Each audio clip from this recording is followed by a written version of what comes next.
What is going on, guys, and welcome to another episode of the Business of Strength podcast. If you're brand new to the show, I'll be your host today, Dan Goodman, and I am coming at you from my house. I have a brand new setup here. If you're watching on YouTube, I'm excited about it. It allows me to stand up. Standing makes the knee feel a little bit better as I'm in recovery, getting some flexion done, but definitely, PT's been interesting to say the least, but we're making some good progress, which I'm happy about. I have to remind you, if you're new to the show, our next live event, our next 2-day live event is in Park City, Utah at the Olympic Training Center. It's 2 full days, September 18th and 19th. Our entire crew is going to be there. The entire Varsity House gym crew will be there, so you could ask them questions. We're going to have Tony Smith as a presenter. We're going to have Jenny Rurick doing a public speaking presentation. We're going to have our friend Rob McDonald, aka Bobby Maximus, former UFC veteran, former GM of Jim Jones, and somebody that helped Joe and I tremendously progress through our strength and conditioning careers. He will be there presenting as well. Can't wait for that. There's still some seats available. That event will sell out. We had the hard cap on 80 people, and we have a great group already committed to coming, and I can't wait for that.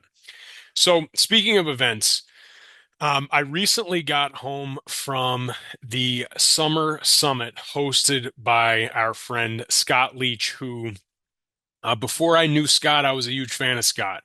He is the strength and conditioning coach for the back-to-back conference title winners URI football team. As a proud alum, I saw some of the stuff that Scott was posting, and I said, man, this guy is a huge reason for why URI has gone from the bottom of the conference to the top. They've been recruiting great players, a great coaching staff, but Scott is definitely the tip of the spear in the summertime, and just the general physical preparedness of these athletes is just, it's incredible. And I let him know that as a proud alum, and we've developed a friendship, a working relationship as he has been able to take the Gridiron Warrior online. He's able to host some of these events, and this past event, I helped him put it together, and I was happy to do so. And when I got hurt, one of the first things I thought was, shit, I'm not going to be able to make it because I can't drive. But Dana stepped up. She drove Chase and I up there. I sat in the back row, middle seat down, foot up on the back seat like a damn ottoman. She drove through the traffic, pumped the gas, did all the things so that I could be there for the summer summit. And I'm so glad that I was able to be there. And the event was refreshing for me. I don't coach football anymore, but certainly miss it. But what caught my eye and what caught my attention was the professionalism of the presenters. And Scott went out and got some fantastic presenters, some on the football side and some on the strength and conditioning side. It was really one of the only conferences that I've seen where it was true, tackling and and O-line positional work, coupled with neck training, coupled with the proper warm up. It was a cool event. I know he's having it next year, so shout out to him. I will be back there as a fan and as somebody who took pages of notes. So as I was sitting there in the throne in the URI football weight room, there was some things that I wrote down, and just being able to see some professionals like Coach Jim from Navy, like just incredible practitioners of strength and conditioning. And there was some things. I'm looking at my phone here because I'm referencing some notes that I took in the notes section throughout the event. But Dante Scarnecchia was there, and if you don't know Dante Scarnecchia, I sent an email about this earlier in the week, but I'll refresh people's memories. He was the offensive line coach and assistant head coach for the New England Patriots for 34 years. I'll repeat that. 34 years employed by the same professional sports team organization. That is absolutely bananas and unheard of. Coach Scarnecchia was the assistant head coach for Bill Belichick and won 5 Super Bowls. Five.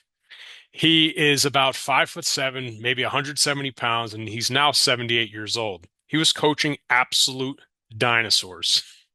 And he brought one of them with him who was on the practice squad for the Pats, I believe, last year to run a 90-minute indie session with the offensive line. And just to be in the presence of a professional coach like that, to see them work the room, instigate success with players that he never met prior to 5 minutes before getting out there, the attention to detail of the drills, just how humble he was to answer questions, stay after, take the pictures, not be in a rush. It was incredible to see, and I think just for a young person in the room, there's a couple things that I want to share that I know a lot of gym owners and aspiring gym owners listen to this, general managers of gyms. These are some notes that I would share with interns and young people on our team. I actually have an intern meeting tomorrow, and these are some of the notes I'm going to be sharing with them. So Coach Scarnecchia said before he started, he said, when I graduated from college, all I ever wanted to be was a high school coach. And 48 years later, I can't explain any of what's happened. He said, all I ever wanted to be was a coach because I love this game. And to me, when I heard that, it's like so many people in the training business, it's like, they want to be this coach, they get the degrees, they get the certifications, they coach for 2, 3 years, and then they want to get off the floor, or they want to coach less, or they don't think they have anything left to learn about coaching. That is bananas. You see a guy who's 78 years old who not only coached a lesson at the Summer Summit, but showed up and was watching other presenters and staying curious about a profession that he's retired from because he's a fan of it. He's excited by it. He wants to be better. And that was really impactful for me to see. The next thing he talked about was, and we have a rendition of this as well, but he said, we owe the players for everything we have as coaches. If you're a coach, all right, the success that you will have is predicated based upon the success that your clients will have. It is not about you, it is about them. Their success will be your success. And obviously, he's talking to the players that led him to 5 Super Bowls. That's what enabled him to have the career with the Patriots for 34 years. Not because he was some famous person on social media leading these awesome lectures. He got the lectures because he got the rings. He got the contract extensions because he took care of the players. Okay, for us, highlight the 20-pound weight loss candidate, highlight the kid that went from JV to varsity, highlight the athlete who couldn't do 5 pull-ups and now can. It's about them. It's not about your workouts or how strong you used to be. You got to, get rid of those Uncle Rico stories. Every once in a while, sure. Being the star of the show 99% of the time, that's not what it's about. You have to social proof the wins of the people that you're working with, regardless of the demographic that you're working with. In order to get there, another thing that he said that is quotable, he said that there's one job that we have to be great parents, great educators, great coaches, great leaders of any organization. And that is you have to tell the truth. And you know, at the end of the day, we say it with our team and we say it to our clients is feedback's a gift. Now, the way in which you get from point A to point B and how you deliver that feedback is very important. You should be empathetic. You should understand where that person's coming from. You should understand where their skill level lies, right? But telling the truth is of the utmost importance. And you can do that behind closed doors that doesn't embarrass people. You can do that so long as you give them enough lead time to actually correct it. But we can't affect change to things that we don't know. And if we don't get any feedback, we can just assume that we're doing things correctly. And I saw Coach Scarnecchia in real time talking to athletes that he will probably never see again about pad level, punch position, angles, more weight on front hands in stances. Like he wasn't waiting to go to the film room to tell them. He was telling them now. He was telling them right now. And he was telling them the truth about what they needed to be better at, but at least that they knew what they needed to get better at to affect change to it. You could do that with your clients. You can, and you sure as shit have to be doing that with your teams. Should it happen every day, all day? Probably not. But avoidance is not the strategy when you hope for people on your team to get better. The only way they could get better is if you tell them the truth and you give them actionable takeaways on how to get it better. Dante Scarnecchia was not like, you suck, you're too high. It was, hey, you're playing too high. Here's a suggestion on how to get it better. And that was really cool to see. The last thing that I want to talk about is just seeing, and there's a lot of names. I didn't write down all the names, but just seeing the coaches work the room. And I know it's an event, and I know it's curated, but the coach from Navy, um, I'm going to look his name up so that you could look him up on social media because his presentation was incredible. Jim Carizzi. It's Navy football underscore strength. Incredible presentation. Incredible presentation. And a true coach didn't have a voice, was literally running around the gym, using people as examples, walk through pace. Like it was happening like incredibly. And when I think about him, I would assume he's in his mid 40s. He's been a coach for 21 years or something like, or excuse me, 23 years in some capacity, and he loves coaching.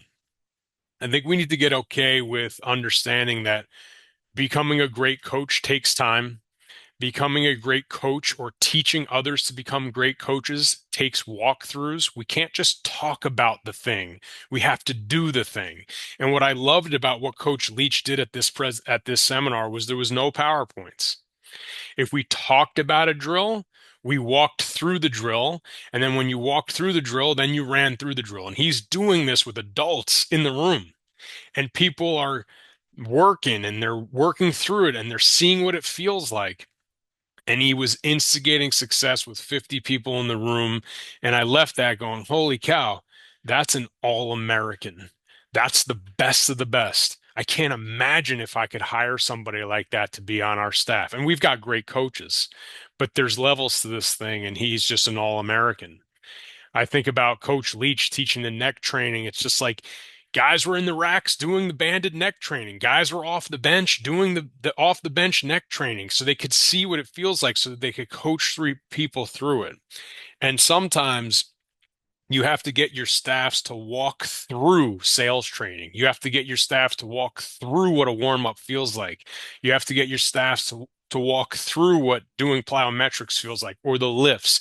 You can't expect people to coach things that they haven't done before. And sometimes we assume that our team, because they got the degree or they went to the weekend certification, is that they're going to be able to do it. And in my opinion, just watching some of these pros go and just coming back to home base, it's just like, man, like consistency beats intensity with the education with your teams. You should be doing walkthroughs and covering the basics all the time. If Coach Scarnecchia is talking about after their third Super Bowl win, they're still doing walkthroughs every freaking spring and talking about hand positioning and pad level with the best athletes in the world, why are we not doing that with our teams on a regular basis? Consistency beats short bursts of intensity. When you get a customer complaint and they're like, the training sucks, and then you spend an hour getting mad at coaches about tone or pitch level, like how about just talking about that stuff each week for 50 weeks a year? Like 1 week off in July, 1 week off in December. And 1 week you're talking about tone. 1 week you're talking about how you work the room. 1 week you're talking about how to set up and break down bars safely. Whatever it is, the curriculum can expand and compress however you want. But the thought process is like, hey, we need to be walking through what it feels like in real time all the time. And it was a great refresher, great new lessons, and it was amazing to see greatness live. And yeah, shout out to you, Coach Scott Leach, for putting that crew together. Can't wait to be back there. I believe the date is already posted. I think it's July 19th or something like that. But a great event for the aspiring strength coach, current strength coach, high school strength coach, college strength coach. Really cool event, and looking forward to being back for that. So, no short episode today, but I wanted you to hear my point of view on an event that was a little outside the box, but an event that checked a lot of boxes on creativity and professionalism. So, thank you once again for listening and tuning into the Business of Strength in my house today. I know it's blurred in the background, but as always, if you enjoyed the show, if you could share it with friends, if you could share it on Instagram, 5-star reviews, it is greatly appreciated by myself and the Business of Strength team. And have a great day, everybody. Peace out.